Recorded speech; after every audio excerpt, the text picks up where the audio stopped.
അപ്പോൾ ആ സമയത്ത് നേരെ വിഷ്ണു ക്ഷേത്രത്തിൽ തൊഴുതു കഴിഞ്ഞാൽ പൂർണ്ണ ഫലം എന്നാണ് പറയാം. ഓം നമോ ഭഗവതേ വാസുദേവായ. നമ്മുടെ ആരാധനാ സമ്പ്രദായത്തിൽ പല ഒരു സമ്പ്രദായങ്ങൾ ആരാധനയിലുണ്ട്. അപ്പോൾ അത് ചെറുതും വലുതുമായിരിക്കുന്ന ആരാധനാ സമ്പ്രദായങ്ങളുണ്ട്. അപ്പോൾ അതിൽ ഒന്നാണ് ഈ വിഷ്ണുപതി പുണ്യകാലം എന്നൊക്കെ പറയും. അതിൻ്റെ അർത്ഥം ഓരോരോ ദേവന്മാർ അതാത് സമയത്ത് ഇങ്ങനെ സഞ്ചരിച്ചു കൊണ്ടിരിക്കുന്ന ഒരു സമയമാണ്. അപ്പോൾ ആ സഞ്ചരിച്ചു കൊണ്ടിരിക്കുന്ന സമയത്ത് ആരാധിച്ചു കഴിഞ്ഞാൽ പൂർണ്ണമായിരിക്കുന്ന ആ ദേവൻ്റെ അനുഗ്രഹം നമുക്കുണ്ടാകും. ഉദാഹരണം പറയുമ്പോൾ വൈശാഖമാസം എന്ന് പറയും. വൈശാഖമാസത്തിൽ അല്ലെങ്കിൽ സംസ്കൃതത്തിൽ മാധവ മാസം എന്നാണ് പറയുക. മാധവൻ ഭൂമിയിൽ ഇറങ്ങി വന്ന് ഓരോ വീടുകളിലും വരുന്ന സമയമാണ്. അതുകൊണ്ടാണ് മാധവ മാസത്തിൽ വീടൊക്കെ അലങ്കരിച്ചിട്ട് നേരെ ഭഗവാനെ ആരാധിക്കും. അതേപോലെ പുരാണ ഗ്രന്ഥങ്ങൾ, വിഷ്ണു പുരാണമായിരിക്കുന്ന ഭാഗവതാദി പുരാണങ്ങൾ പാരായണം ചെയ്യും. അപ്പോൾ അത് ഗ്രഹത്തിൽ പാരായണം ചെയ്യുന്നത് ഏറ്റവും ശ്രേഷ്ഠം. അതല്ലാത്തത് കൊണ്ടാണ് വൈശാഖ മാസത്തിൽ ക്ഷേത്രങ്ങളിൽ ഭാഗവത സപ്താഹം നടത്തുക എന്ന് പറയും. അപ്പോൾ അതേപോലെയാണ് എല്ലാ ആഴ്ചയിലും ഇല്ലെങ്കിലും അപ്പോൾ വിഷ്ണുവിന് പ്രിയപ്പെട്ടതായിരിക്കുന്ന ദിവസങ്ങളുണ്ട്.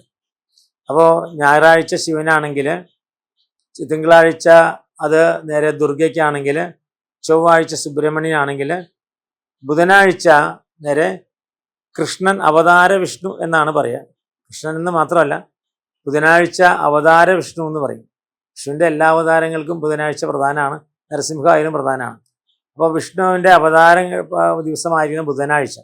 അപ്പോൾ ബുധനും വ്യാഴം എന്ന് പറഞ്ഞാൽ സാക്ഷാൽ ബൃഹസ്പതിയാണ്, അതും വിഷ്ണു തന്നെയാണ്. ബൃഹസ്പതിക്ക് പ്രത്യേകിച്ചുള്ള ചിട്ടകളൊന്നും ഇല്ലാത്തതുകൊണ്ട് വിഷ്ണു സങ്കല്പത്തിലാണ് ആരാധിക്കുക. അപ്പോൾ ബുധനും വ്യാഴവും നമ്മൾ ആരാധിക്കുന്നത്, വിഷ്ണുവിനെ ആരാധിക്കുന്നത് ശ്രേഷ്ഠം. അതുകൊണ്ടാണ് ബുധനാഴ്ചയും അതേപോലെ നേരെ വ്യാഴാഴ്ചയും വൈഷ്ണവ ക്ഷേത്രങ്ങളിൽ, വിഷ്ണു ക്ഷേത്രങ്ങളിൽ നേരെ ആരാധിച്ചാൽ വിഷ്ണുവിൻ്റെ പൂർണ്ണ ഫലം കിട്ടും. അപ്പോൾ അതിന് സമയം എന്ന് പറയുമ്പോൾ ഒരു സമയം കഴിഞ്ഞാൽ ചൈതന്യത്തിന് കുറവ് സംഭവിക്കുന്നതാണ്. അപ്പോൾ ഉദിച്ചു കഴിഞ്ഞാൽ, സൂര്യോദയം കഴിഞ്ഞാൽ ആദ്യത്തെ ആ ഒരു 2 നാഴിക കഴിയുമ്പോൾ അടുത്ത രാശിയിലേക്ക് പ്രവേശിക്കും. അപ്പോൾ ബുധനാഴ്ച നേരെ ഉദിക്കുന്ന സമയത്ത് ആ ബുധനാഴ്ച രാവിലെ ഉദിച്ചു കഴിഞ്ഞാൽ 2 നാഴിക കഴിയുമ്പോൾ അടുത്ത രാശിയിലേക്ക് വരും. അപ്പോൾ രാവിലെ 6:30 മണിക്കാണ് സൂര്യോദയമെങ്കിൽ അപ്പോൾ 6:30 മുതൽ 8:30 വരെയുള്ളതായിരിക്കുന്ന കാലം ആണ് ആ രാശിയിൽ നേരെ നിൽക്കുന്നത്, ഗ്രഹം നിൽക്കുന്നത്. അപ്പോൾ അത് കഴിഞ്ഞാൽ പിന്നെ നേരെ അടുത്ത രാശിയിലേക്ക് വരും, 8:30 മുതൽ 10:30 വരെ വരും.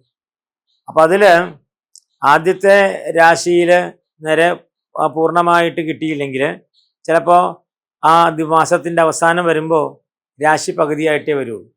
അപ്പോൾ ഇപ്പോൾ മിഥുനമാസത്തിൻ്റെ നേരെ 1-ാം തീയതി 2 നാഴിക കിട്ടും, ഉദയാൽപ്പരം 2 നാഴിക കിട്ടും. അത് കഴിഞ്ഞ് ദിവസം കഴിഞ്ഞ് മിഥുനമാസം അവസാനമാകുമ്പോഴേക്കും അപ്പോൾ അതിൽ പകുതിയോളം കുറഞ്ഞ് ഒരു മണിക്കൂറേ കിട്ടുള്ളൂ. അതാണ് അതിൻ്റെ പ്രത്യേകത. അപ്പോൾ അതിൽ 1-ാമത്തെ നാഴികയും 2-ാമത്തെ നാഴികയുമാണ് സാധാരണഗതിയിൽ എടുക്കുക. അപ്പോൾ 6:30 മണിക്ക് സൂര്യോദയം വന്നു കഴിഞ്ഞാൽ 8:30ക്ക് അടുത്ത രാശിയിലേക്ക് കയറി കഴിഞ്ഞാൽ 10:30 വരെ, 10:30ലേക്ക് എത്തരുത്, 10:15 വരെ നേരെ വിഷ്ണുവിന് പ്രാധാന്യമായ ദിവസമാണ്, പ്രാധാന്യമായ കാലമാണ്. അതാണ് വിഷ്ണുപതി പുണ്യകാലം, പുണ്യസമയം എന്നൊക്കെ പറയാം. അപ്പോൾ അതുകൊണ്ടാണ് വൈഷ്ണവ ക്ഷേത്രങ്ങളിൽ രാവിലെ 6:30 മുതൽ 10:15, 10:30ക്ക് മുമ്പായിട്ട് ഭഗവാന്റെ ആ പ്രധാനപ്പെട്ടതായിരിക്കുന്ന ആ പൂജയുടെ ആരംഭങ്ങളൊക്കെ കഴിഞ്ഞിരിക്കും. നേരെ മറിച്ച് പിന്നീട് 10:30, 11 കഴിയുമ്പോഴേക്കും അടുത്ത രാശിയങ്ങൾ മാറും തോറും അതിന് പ്രാധാന്യം ഉണ്ടാവില്ല. പക്ഷേ പൂജ കഴിഞ്ഞിട്ട് തുറന്നു വെച്ചിരിക്കുന്നതിൽ വിരോധമില്ല. പക്ഷേ പൂജ എന്ന് പറയുന്നതാണ് രാവിലെ നേരെ തുറന്നു കഴിഞ്ഞാലുള്ള മലർപൂജ അതിൽ വരില്ല. പിന്നീട് നേരെ ആ ഉദയാൽപരമുള്ളതായിരിക്കുന്ന പൂജയുണ്ട്. ആ പൂജയുടെ പേരാണ് നേരെ പന്തീരടി പൂജ എന്ന് പറയും. പന്തീരടി പൂജ എന്നാണ് പറയുക. കാരണം സൂര്യൻ്റെ രശ്മികൾ ആ വിഗ്രഹത്തിൻ്റെ, ശ്രീകോവിലിൻ്റെ ഉള്ളിലെ വിഗ്രഹത്തിൻ്റെ 12 അടി നേരെ മുമ്പിൽ വന്ന് നിൽക്കും സൂര്യൻ്റെ രശ്മികൾ. അപ്പോൾ സൂര്യരശ്മികൾ 12 അടി ദൂരെ നിൽക്കുന്നതുകൊണ്ടാണ് പന്തീരടി എന്ന് പറയാൻ കാരണം. അപ്പോൾ രാവിലെ 8 മണിയോട് കൂടിയിട്ടാണ് ആ പൂജ വരിക. അപ്പോൾ രാവിലെ 8 മണിയോടുകൂടിയിട്ട് പൂജ എല്ലാം സമർപ്പിച്ച് നേരെ അത് കഴിയും, പന്തീരടി കഴിയും. പിന്നീട് നേരെ സൂര്യൻ കുറച്ചുകൂടി അങ്ങനെ ഉയർന്നു വരുന്ന സമയത്ത് നേരെ ആ വൈഷ്ണവ ചൈതന്യത്തിൻ്റെ ഇങ്ങനെ മൂർധാവിലേക്ക് വരുമ്പോൾ ഏതാണ്ട് 10:15 സമയത്ത് 10 മണി കഴിഞ്ഞോടുകൂടിയിട്ടാണ് ഭഗവാന്റെ അടുത്ത നിവേദ്യം വരിക. അപ്പോൾ പൂജയുടെ ഒരു പ്രധാന ഭാഗമാണ് നിവേദ്യം. 10-10:15 വരെ 10:30 വരെ നേരെ ഭഗവാന് നിവേദ്യമൊക്കെ സമർപ്പിക്കുന്ന സമയമാണ്. അപ്പോൾ ഈ സമയം വിഷ്ണുവിന് പ്രധാനപ്പെട്ടതായിരിക്കുന്ന സമയമാണ്. അപ്പോൾ അതുകൊണ്ട് ബുധനാഴ്ചയും വ്യാഴാഴ്ചയും ഈ ഉച്ചപൂജ എന്ന് പറയുന്നതാണ് 10:15-10:30. ഉച്ചപൂജയ്ക്ക് മുമ്പ്, അതായത് നിവേദ്യം ഭഗവാന് കൊടുത്തു കഴിഞ്ഞാൽ അത് കഴിഞ്ഞാൽ കഴിഞ്ഞു. പിന്നെ ഭഗവാൻ പിന്നെ പൂജയൊക്കെ എല്ലാം കഴിഞ്ഞ് വിശ്രമത്തിലായി. പിന്നെ 12 വരെ തുറന്നിരിക്കും ആളുകൾക്ക് ദർശനത്തിന് വിധി ആയിട്ട്. പക്ഷെ അതല്ല, അതിനു മുമ്പ് ആ പൂജയ്ക്ക് തൊട്ട് മുമ്പുള്ളതായിരിക്കുന്ന ഭാഗം, ആ പൂജ തൊഴുക, അതേപോലെ ഇപ്പുറത്തും വരിക. അതൊക്കെ വിഷ്ണുപദം എന്നാണ് പറയുക, വിഷ്ണുപതി. അപ്പോൾ ഭഗവാന്റെ ആ പുണ്യകാലമാണ് വിഷ്ണുപതി പുണ്യകാലം എന്നാണ് പറയാം. അപ്പോൾ അതേപോലെ തന്നെ പിന്നെ അസുലഭ സന്ദർഭങ്ങളുടെ ഇപ്പോൾ ഏകാദശി എന്ന് പറയും. ഏകാദശിക്ക് സാധാരണഗതിയിൽ ഭഗവാൻ സദാസമയത്തും വരെ ഉണർന്നിരിക്കുന്നു എന്ന് പറയും. അപ്പോൾ ഭഗവാൻ ഉണർന്നിരിക്കുന്ന സമയമാണ് ഭഗവാൻ എല്ലാവരും കീർത്തിച്ചുകൊണ്ടിരിക്കും. അപ്പോൾ ആ സമയത്താണ് ഏകാദശി എന്ന് പറയുക. അപ്പോൾ ഭഗവാന്റെ ചൈതന്യം കൂടുതൽ നിൽക്കുന്ന തിഥിയായിട്ടാണ് ഏകാദശി എന്ന് പറയുക. അപ്പോൾ ഏകാദശി പുണ്യകാലമായിട്ടാണ് പറയുക. അതും വിഷ്ണുപതിയുടെ ഏകാദശിയുടെ ആരംഭത്തിൽ.